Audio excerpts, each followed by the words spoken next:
Pilgrim by John Bunyan.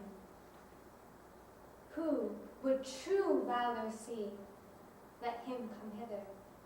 One here will constant be, come winds, come weather.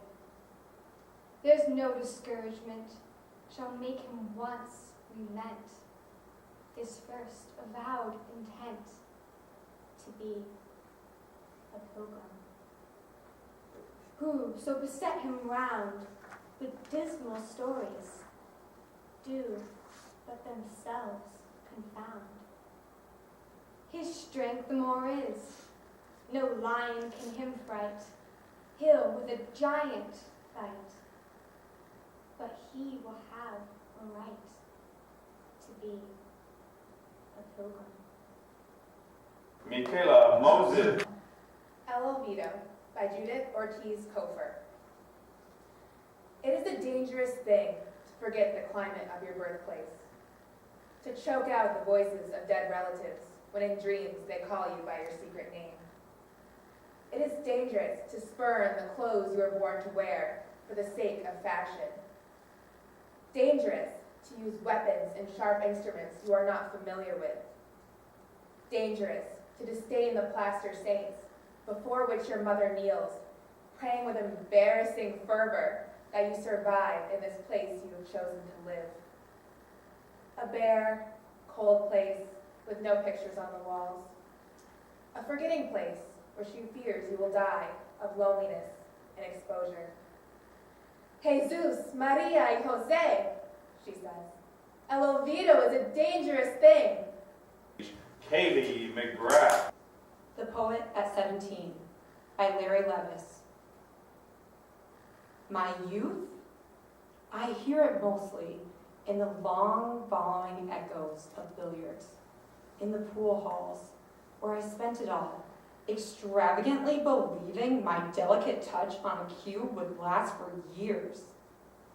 Outside, the vineyards vanished under rain, and the trees held still, or seemed to hold their breath, when the men I worked with, pruning orchards, sang their lost songs. Amapola, La Polama, Jalisco, No Taraje. The corny tunes their sons would just as soon forget at recess, where they lounged apart in small groups of their own. Still, even when they laughed in Spanish. I hated high school then, and on weekends drove a tractor through the widowed fields. It was so boring I memorized poems above the engine's monotone. Sometimes whole days slipped past without my noticing, and birds of all kinds flew in front of me then. I learned to tell them apart by their empty squabblings, the slightest change in plumage, or the inflection of a call. And why not admit it? I was happy then. I believed in no one. I had the kind of solitude the world usually allows only to kings and criminals who are extinct, who disdain this world and who rot. Corrupt and shallow as fields I dissed, I turned up that same gray earth for years.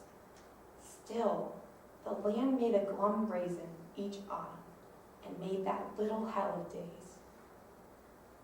The vines must have seemed like cages to the Mexicans, who were paid 7 cents a tray for the grapes they picked. Inside the vines, it was hot, and spiders strummed their emptiness.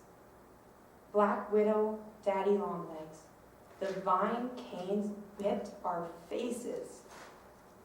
None of us cared. And the girls I tried to talk to after class sailed by. Then each night, laying throned in my bed, with nothing on but the jewels of their embarrassment. Eyes, lips, dreams, no one. The sky and the road. A life like that? It seemed to go on forever.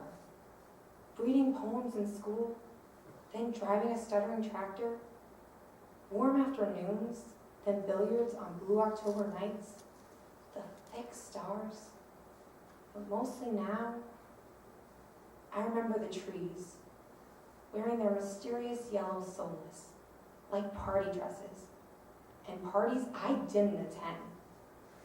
And then the first ice hum like spider lattices, or the embroideries of Great Aunt No One, and then the first dark entering the trees.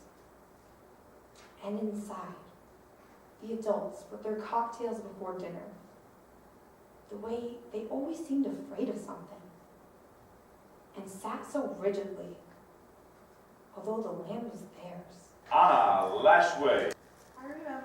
I Remember by Thomas Hood. I remember the house where I was born, the little window where the sun came peeping in at morn. He never came a wink too soon, nor brought too long a day. But now, I often wish the night had borne my breath away. I remember those roses, red and white, the violets and the lily cups, those flowers made of light, the lilacs where the robin built, and where my brother set the laburnum on his birthday. The tree is living yet. I remember where I was used to swing, and thought the air must rush as fresh to swallows on the wing. My spirit flew in feathers then, that is so heavy now, and summer pools could hardly cool the fever on my brow. I remember those fir trees dark and high. I used to think their slender tops were close against the sky. It was a childish ignorance, but now 'tis little joy to know I am farther off from heaven than when I was a boy. Abby Snide. Pleasures by Denise Levertov. I like to find what's not found at once, but lies within something of another nature, and repose distinct. Gold feathers of glass hidden in white pulp. The bones of squid, which I pull out and lay, blade by blade, on the draining board, tapered as if for swiftness, to pierce the heart, but fragile, substance belying design.